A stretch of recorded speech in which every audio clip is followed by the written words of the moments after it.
बिस्मिल्लाहिर्रहमानिर्रहीम। अस्सलाम वालेकुम नाज़रीन, आप यूट्यूब चैनल देख रहे हैं। मैं इमरान खान हूँ। बहुत आम खबरें और सिचुएशन जो है वो बड़ी टेंस होती चली जा रही है। अब जब मैं ये वीलॉग कर रहा हूँ तो इससे जो अगला वीलॉग होगा तो वो उस वक्त होगा जब एहतजाज शुरू हो चुका होगा, क्योंकि अब चंद घंटे बाकी हैं और सुबह से एहतजाज का आगाज़ हो जाएगा। एतवार 24 नवंबर ये पाकिस्तान की तारीख का एक यादगार दिन होगा और उसकी वजह यह है कि पाकिस्तानियों के पास एक बहुत बड़ा मौका है कि वो अपना हक हासिल कर सकते हैं और एस्टेब्लिशमेंट और उसके गलत फैसलों को हमेशा के लिए शिकस्त दे सकते हैं। पाकिस्तान तहरीक इंसाफ ने एक हंगामी मीटिंग की है। उस मीटिंग के अंदर जो चीज़ें तय हुई वो मैं पहले आपके सामने रख दूं।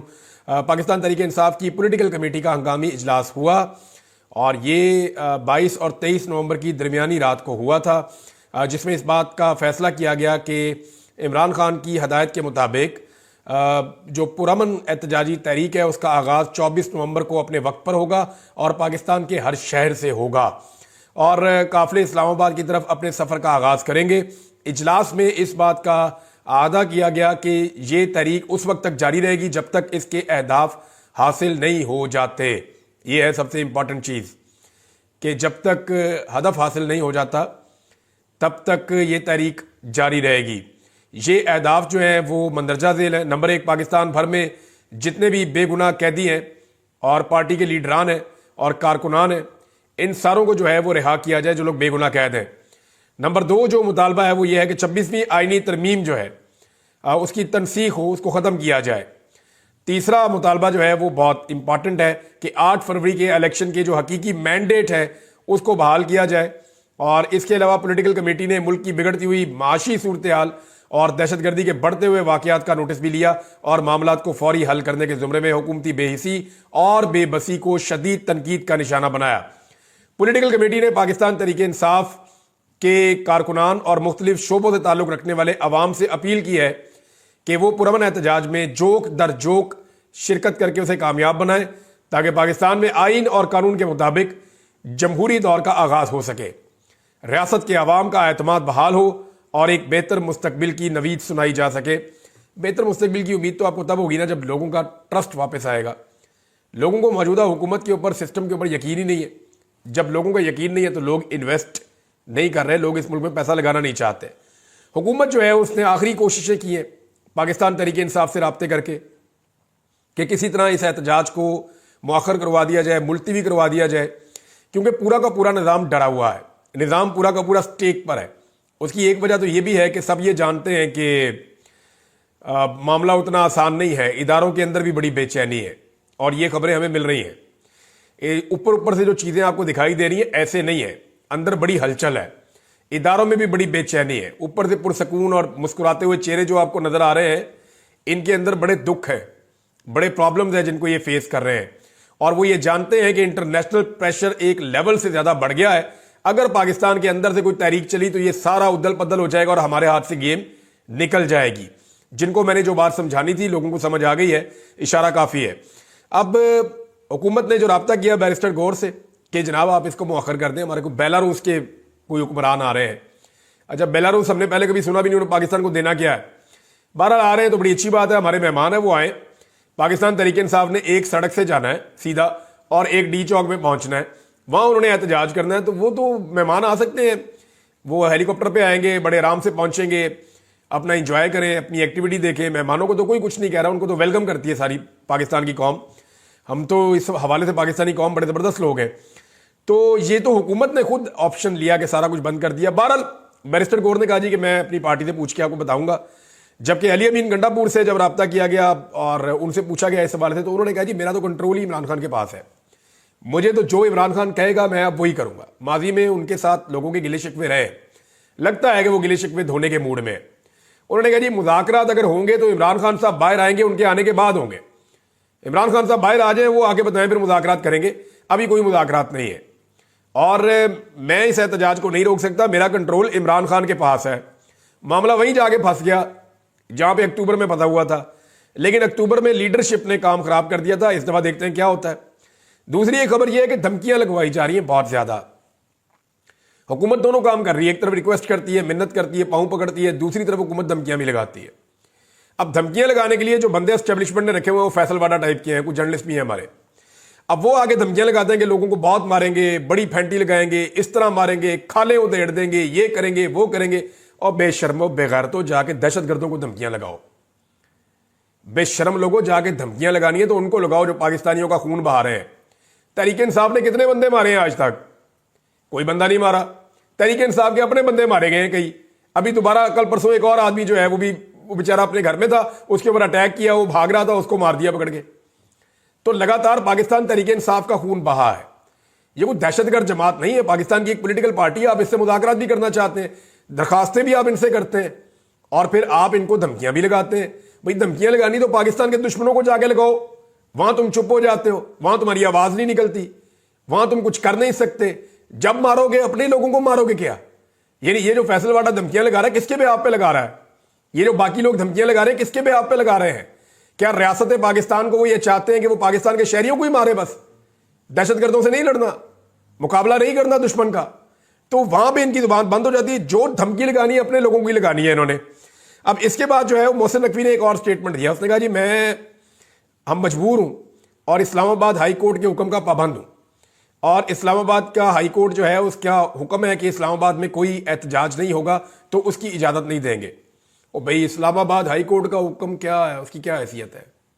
अभी इस्लामाबाद हाई कोर्ट ने बार बार हुक्म दिया, आगे इस्लामाबाद हाई कोर्ट में माजरत भी की, फिर भी इमरान खान से मुलाकात नहीं करवा रहे इमरान खान साहब के पार्टी के लोगों की।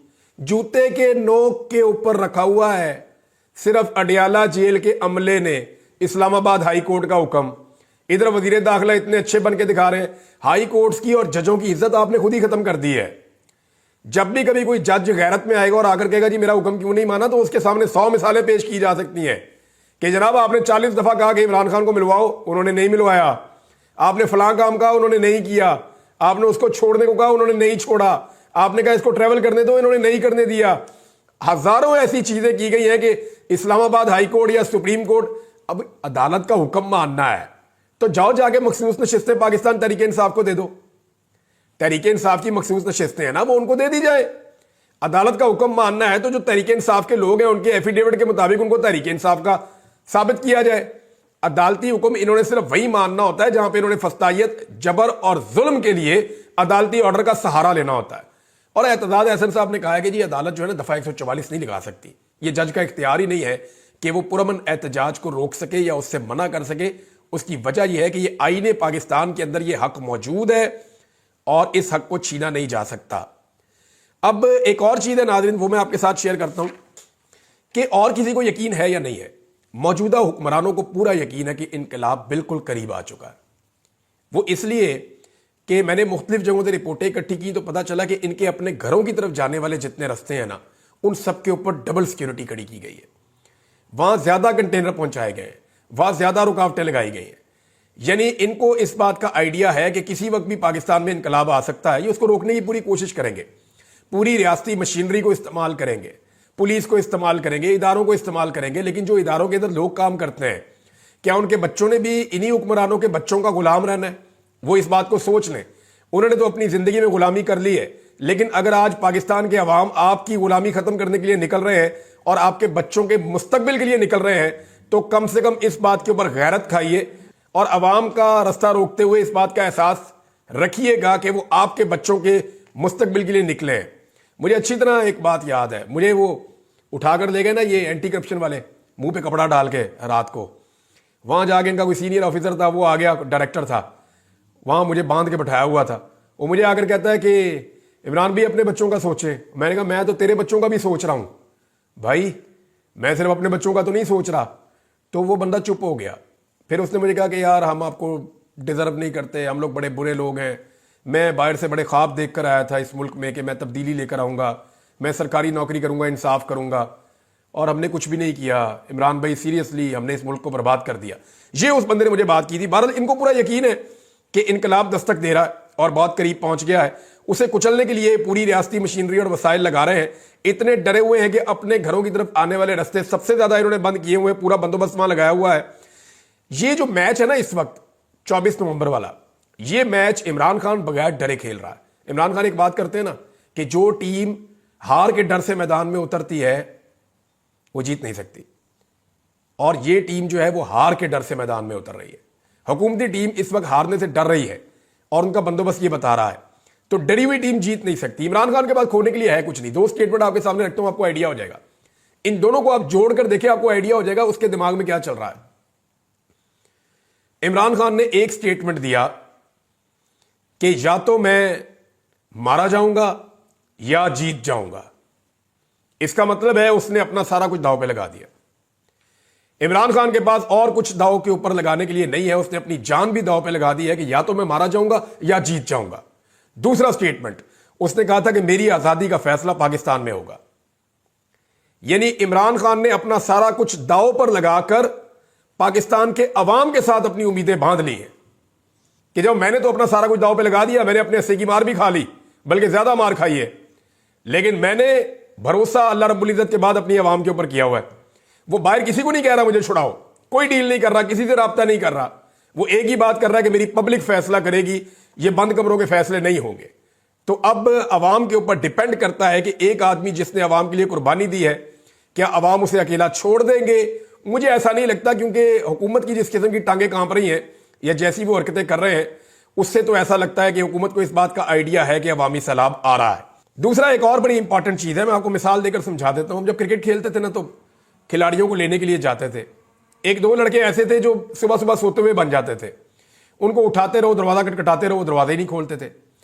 एक दिन हमने क्या किया कि बाहर से ताला लगा दिया। वो अंदर से दरवाजा नहीं खोल रहे थे, हम बाहर से ताला लगा के चले गए। उसके बाद उन्होंने दोबारा कभी ऐसी हरकत नहीं की।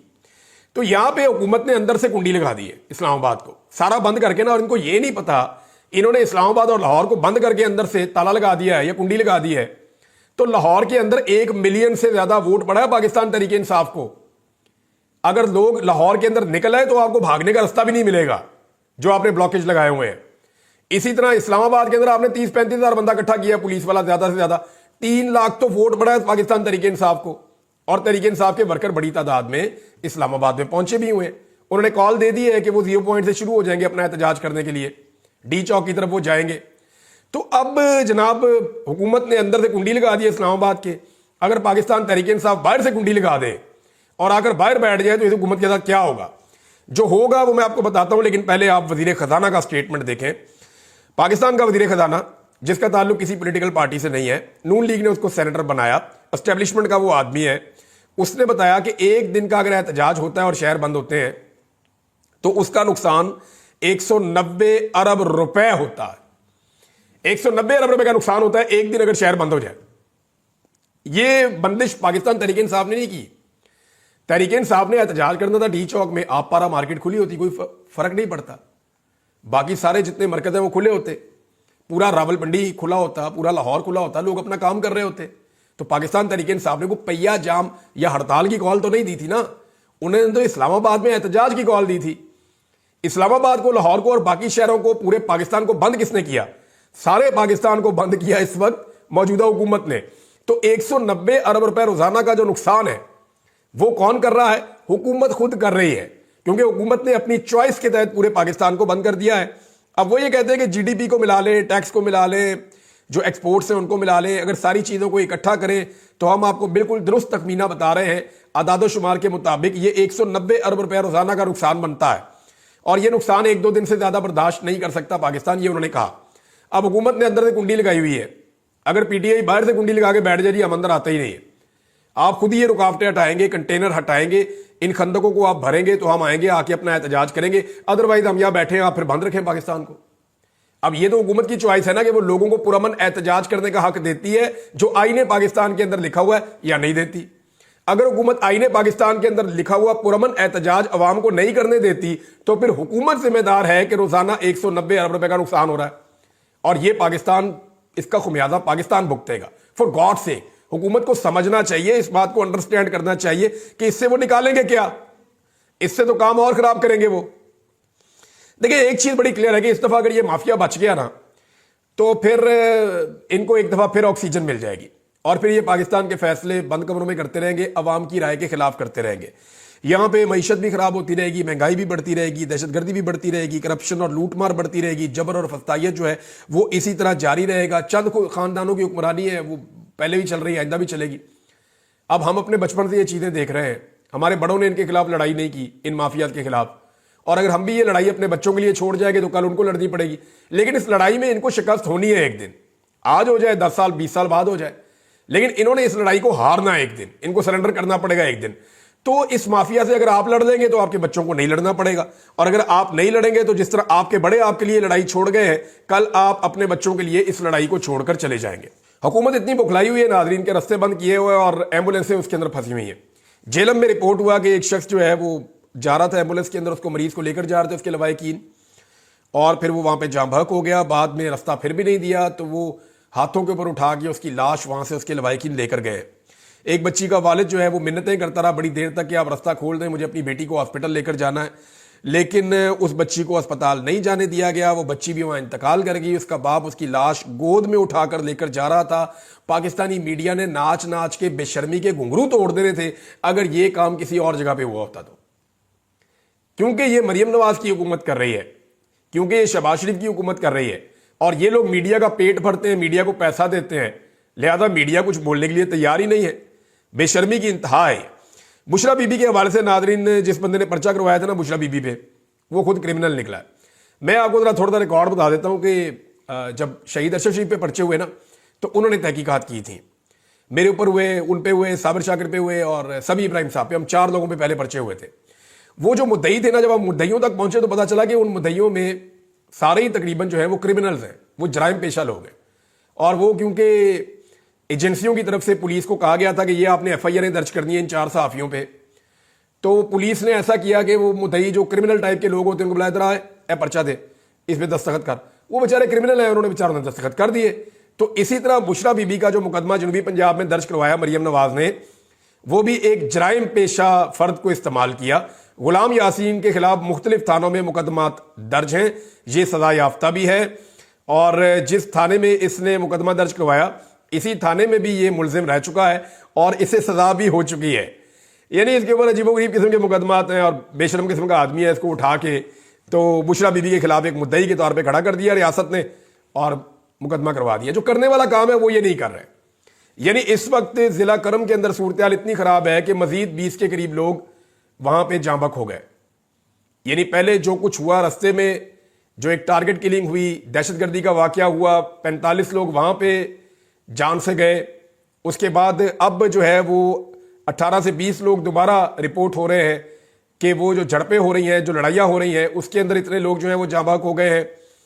हुकूमत का वफद, खैबर पख्तूनख्वा हुकूमत का एक वफद हेलीकॉप्टर के ऊपर जा रहा था, उनके ऊपर भी फायरिंग हुई है और उनको वज़ीर आला ने भेजा कि जाओ जाके वहाँ पे रिपोर्ट तैयार करके वो हमारे साथ शेयर करो, हम देखें कि यहाँ पे अमन कैसे लाया जा सकता है।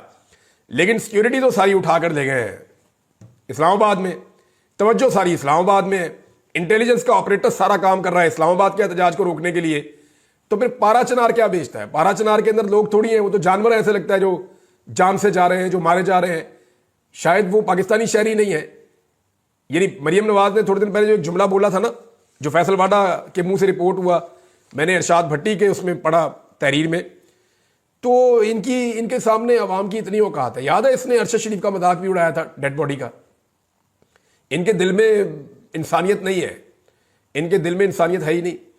यानी चाइनीज को भी ये कहा मुबैना तौर पे कि लोग तो मरते रहते हैं। यानी अंदाजा कीजिए आप, इतने बेहिस लोग हैं। अब तक के लिए इतने, अपना ख्याल रखिएगा, अपने चैनल का भी। अल्लाह हाफ़िज़।